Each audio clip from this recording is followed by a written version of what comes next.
Yan mga papi, kasama natin ang two wheels rider ng Express. So kasama natin si Sir, Norberto po. Norberto Kotkot Jr. po. ano sir? Norberto Kotkot Jr. sir. Ayun.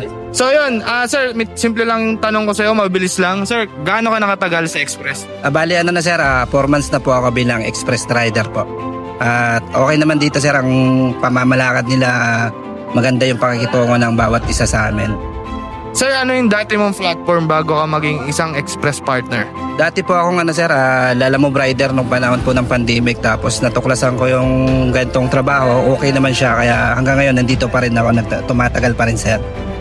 Ang maganda rito sir, no, mas masipag ka, mas maraming incentive, tama ba? Yes po sir, pag na-hit mo yung quota na binibigay nila sir, meron ka matatanggap isang buwan na incentive po. At ang kagandahan din dito sir, yung biyahe okay naman, smooth naman, tsaka ang pagiging isang rider dito sir, hindi ka naman inoobliga kung gaano kadami yung booking. Kumbaga,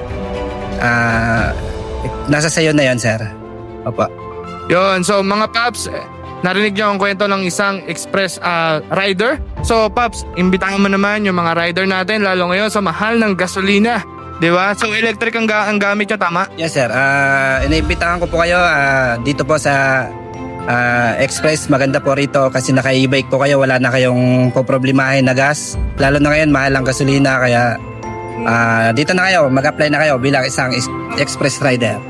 Yun, salamat. Salamat sir, salamat po.